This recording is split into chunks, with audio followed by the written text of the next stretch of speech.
nggak ada waktu.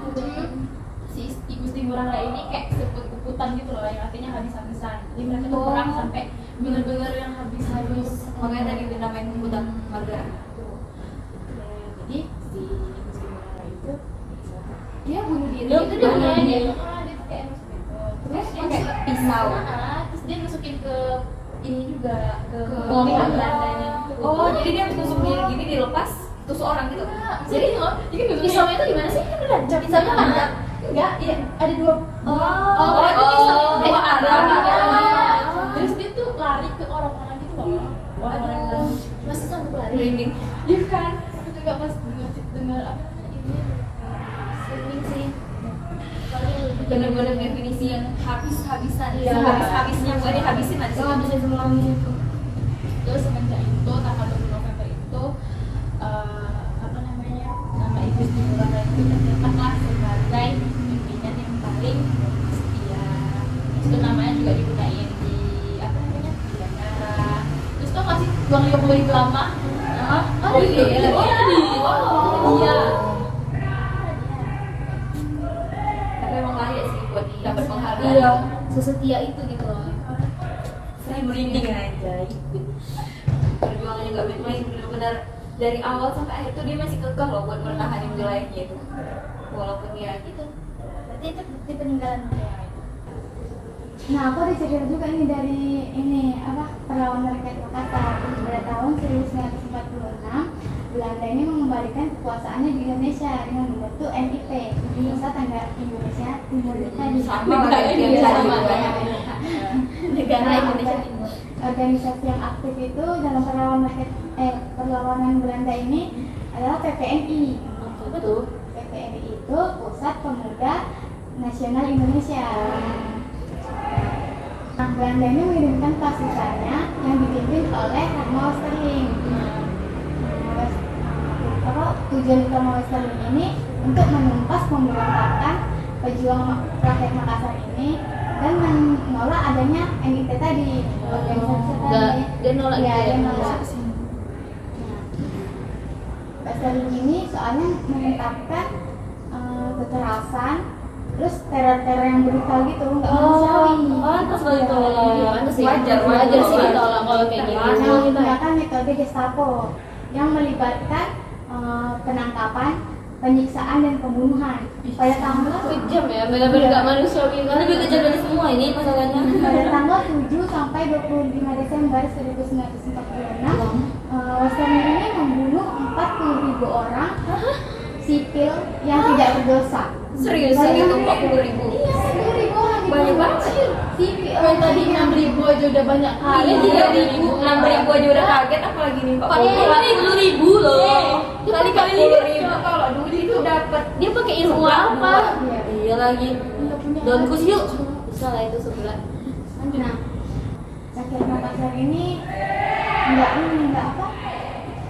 enggak pantang menyerah lah dia mereka tetap semangat lawan Republik Indonesia ini. Walaupun udah banyak terbunuh tadi tuh ya. 10.000 orang. Nah, mereka kayak menyerang pos-pos Belanda gitu ya, menyerang. Menyerang balik ya. Nah, terus mereka mau ngambil tanah-tanah lagi yang strategis yang dikuasai oleh Nica. Oh, Nica. Ya, Nica ini menguasai gitu tanahnya yang strategis ini. Di sini kayaknya nggak punya kekuasaan gitu nggak sih? Dia di mana-mana ada. Jangan coba Bali lihat. ada. Dia kayak Fir'aun nggak sih? Fir'aun. Wah, terlalu. Iya sih, kalau zaman Nabi itu kayak Fir'aun ya. Nah, peristiwa Westerling ini berakhir pada tanggal 25 Desember 1956 dan perlawanan rakyat Makassar juga berakhir. Iya, pada tanggal 20 ini sih beda sehari lah. Dengan hasil adanya konferensi meja bundar dan NIRIS pun dibubarkan pada tahun 1950 digantikan oleh pemerintah Republik Indonesia yang lebih berdaulat.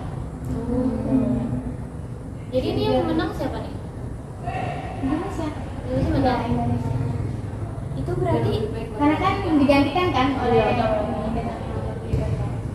bagus sih. Itu ya betul-betul udah merdeka kali. Ya sih, soalnya udah 1950 sih. Iya, udah pas jauh itu dari Apa masih itu? Terakhir Badar ada cerita? Ada nih, kalau aku ada peristiwa yang dari Pulau Sumatera, dari kalian. Iya, dari kalian tadi Pulau Jawa, Sulawesi, Bali. Nah, kali ini di Sumatera, tepatnya di kota Medan. Medan Utara. Medan Barat. Kalau aku Sulawesi Utara, dia Sumatera Utara. Iya. Nah, jadi itu nama peristiwanya pertempuran Medan Area. Medan. Aku pernah dengar sih itu. Kayak malas. Anjir. Nah, jadi awal ceritanya tentara sekutu dari Inggris dan juga Nica. Nah, kali ini kan terakhir dari pertempuran lah. Mungkin sih menurut aku. Nah, jadi mereka itu datang ke Indonesia dengan tujuan mereka itu mengambil alih pemerintahan.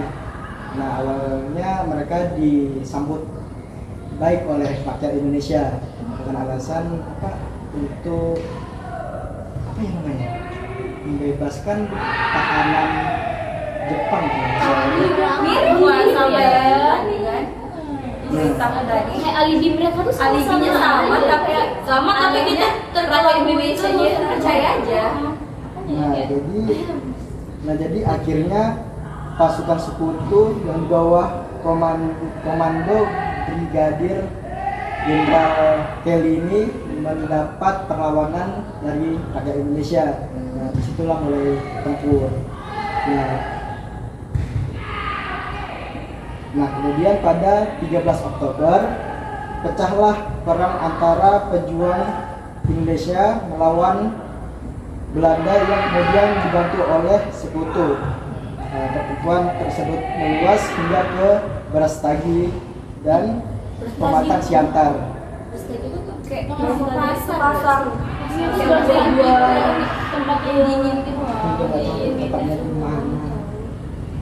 Nah, lanjut. Nah, pasukan sekutu yang memihak Belanda memasang tanda fix boundaries setiap sudut kota Medan. Nah, dengan maksud Medan itu sudah di tangan atau di kekuasaan mereka lah udah. Butuh validasi banget. Iya. Jadi di pertempuran kali ini Indonesia kalah. Indonesia kalah dulu. Nah, setelah Indonesia kalah itu pasukan pejuang kemerdekaan yang terdiri dari gabungan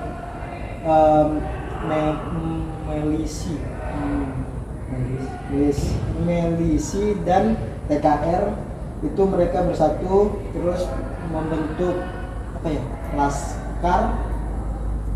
Laskar Medan, pokoknya menyatulah jadi satu. Bukan Laskar Pelangi. Jadi mulai Beda. Nah, jadi mereka itu setelah bergabung jadi satu, mereka latihan pertempuran sama-sama mereka dengan tujuan biar tambah kuat lah. Biar ada persiapan juga. Nah, iya. Nah, akhirnya pada April 1946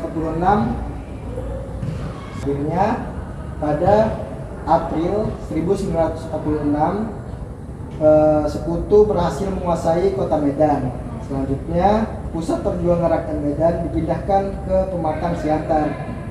Nah, pada Agustus 1946 juga komando ini berhasil dibentuk dan terus menyerang sekutu di kota Medan. Nah, ini maksudnya yang tadi yang aku bilang milisi dan TKR satu itu. Nah, mereka gantian menyerang balik ke sekutu. Jadi Melakukan perlawanan. nah ya, ada perlawanan. Nah, terus penyelesaiannya itu penyelesaian Medan Area ini berakhirnya pada 15 Februari 1947 setelah keluar perintah gencatan senjata. Teknik gencatan senjata ini kemudian berunding untuk membentuk garis demarkasi definitif untuk wilayah Medan. Nah, terus ada bukti dari pertempuran ini yaitu Tugu Apollo Medan yang berada di Jalan Sutomo atau di Jalan Veteran. Jadi mungkin dari situlah semuanya sudah selesai. Nah, jadi kesimpulan dari pertempuran Medan Area ini, pertempuran ini menunjukkan bahwa rakyat Indonesia tidak mau tunduk kepada penjajah dan bersedia berkorban untuk kemerdekaan. Dan pertempuran ini menjadi salah satu sebagai Belanda mengakui kemerdekaan Indonesia secara de facto di tahun 1946. Berarti kayak udah diakui juga seluruh Iya. wilayah Indonesia. Ya, mungkin setelah ini apa ya? Nggak ada lagi apa ya? Pertempuran mungkin ya menurut aku karena udah mengakui secara de facto. Iya sih. Harusnya jadi ya. Iya. Apalagi kan sekarang kayak Belanda udah mulai kerja sama Indonesia seperti yang ada beberapa tahun yang lalu tuh kayak barang-barang dari Indonesia yang diambil oleh Belanda sekarang udah dipulangin. Iya. Atau tuh barang apa lupa. Mungkin segitu aja sih cerita dari aku. Tapi keren-keren. Tapi kalau misalnya hidup di zaman-zaman itu kayak nggak konsep. Iya sih, kayaknya Iya, aku iya. kayak kita udah Gimana meninggal lagi masalah? kayak aku kayak tembak aja gitu gak sih? Tapi dengan adanya apa kejadian-kejadian ini kayak muncul kayak yang diistimewain gitu loh, kayak iya sih, iya. kayak contohnya aku nih di tanggal 10 November itu diperingati sebagai Hari Iya, Pahlawan. iya sih, benar sih. Tapi kalau aku tuh di tanggal 20 November itu diperingati sebagai Hari Kemerdekaan Negara. Kalau aku ada lagunya. Iya. Kok dapat? Aku peninggalan aja sih Aku juga adanya. peninggalan sih. Banyak peninggalan gitu yang tapi peninggalan aku juga lumayan berguna sih. Ada stasiun kereta. Oh iya. Stasiun kereta Ambarawa itu salah satu peninggalannya itu. Ya, apa itu bukan sih? Masih digunain nggak? Masih. Jadi di Semarang. Bukan yang angker. Ah dulu angker dulu katanya. Enggak sih. Angker. Dibilang angker tuh ya pasti setiap tempat Pasti ada kan, lah, masih tapi ada ya. masih aman lah. Seru-seru ya ceritanya kayak Jadi banyak tahu. Kita juga bisa jadi tahu belajar gimana sih sejarah-sejarah di masa lampau, gimana perjuangan-perjuangan para pahlawan kita. kita juga kayak nggak boleh nganggap remeh ya nggak expect itu suka aku sama ceritanya ternyata kayak Apalagi korban. nusuk itu tadi sih. Iya sih aku yang Aku sih kayak tenang. merinding tuh yang pas nusuk ini sih. Kayak bener-bener demi Indonesia loh dia nusuk perutnya sendiri. Dia juga nggak tergiur sama harta. Lawan iming-iming itu tadi. Mungkin kalau aku jadi dia, aku bakal ambil situ. Ya kameng kok. Nggak jadi Bali dong nanti. Jadi emang pantasnya kita bersyukurlah dengan perjuangan mereka, kita harus menghargai mereka. Iya, karena kalau misalnya kita Nggak ada mereka, nggak ada mereka, kita kita juga sekarang nggak bakal bisa nih kayak gini. Kita nggak bisa ngerasain teknologi yang canggih. Nanti aku bakal bisa kita pesan for kayak gitu. Iya. Nggak asal bisa di Indonesia loh, dari Batam loh. Oke deh. Oke. Jadi udah selesai semua kan ceritanya? Sudah. Jadi sekian saja video dari podcast kami. Semoga bisa menambah wawasan kita semua. Amin. Kita juga mengirimkan doa untuk Para pahlawan yang telah gugur meninggal, yang sudah Terima berjuang kasih. dengan kita. Kami juga minta maaf jika ada salah kata atau informasi terkait podcast kami kali ini. Jika ada yang ingin membenarkan mengenai informasi-informasi yang telah Silakan kami komen. sampaikan, silakan komen. Oke, sekian dari video kami. Terima kasih. Wassalamualaikum